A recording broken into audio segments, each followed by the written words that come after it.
ஒரு அழகான கிராமத்தில் சிகிரியா மலைப்பகுதியில் மாலி பாட்டி என்ற ஒரு பாட்டி வாழ்ந்து வந்தார். அவள் வீடு ஒரு பெரிய பாறை மலையின் அடிவாரத்தில் இருந்தது. அந்த மலைதான் சிகிரியா. காலை நேரங்களில் அந்த மலை மீது விழும் சூரிய ஒளி தங்கம் போல மின்னும்.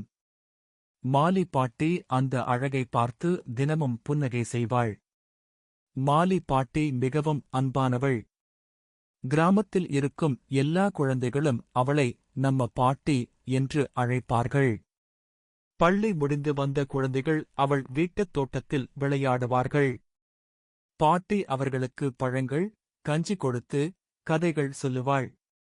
ஒருநாள் குழந்தைகள் பாட்டியிடம், பாட்டி, அந்த பெரிய பாறை மலை எப்படி உருவானது என்று கேட்டார்கள். மாலி பாட்டி சிரித்துக்கொண்டே சொன்னாள், நீங்கள் கவனமாக கேளுங்கள். இது உண்மை கலந்த கதை. ஒரு காலத்தில் அந்த பாறை மலை ஒரு வலிமையான காவலன் போல இருந்தது. நாட்டை காப்பாற்றும் பொறுப்பு அதற்கு இருந்தது. அதனால் அந்த மலை உயரமாகவும் உறுதியாகவும் நின்றது. அந்த மலையின் மேலே மக்கள் வீடுகள் கட்டி வாழ்ந்தார்கள். நீர்த்தொட்டிகள், தோட்டங்கள் எல்லாம் இருந்தது. அவர்கள் இயற்கையை நேசித்தார்கள். அப்போ பாட்டி, அந்த ஓவியங்கள் என்று ஒரு குழந்தை கேட்டது. அவை பழங்கால கலைஞர்களின் கனவுகள் என்றாள் பாட்டி. அவர்கள் தங்கள் சந்தோஷத்தையும் அழகையும் சுவரில் வரைந்தார்கள்.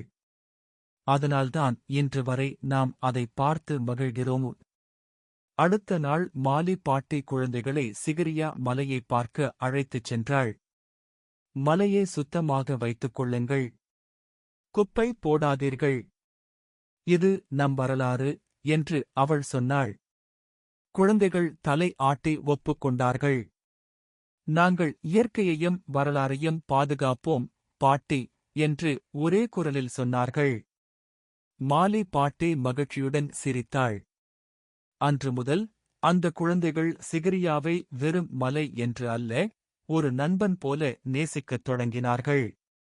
அதுதான் மாலி பாட்டி சொல்லிக் கொடுத்த பெரிய பாடம்.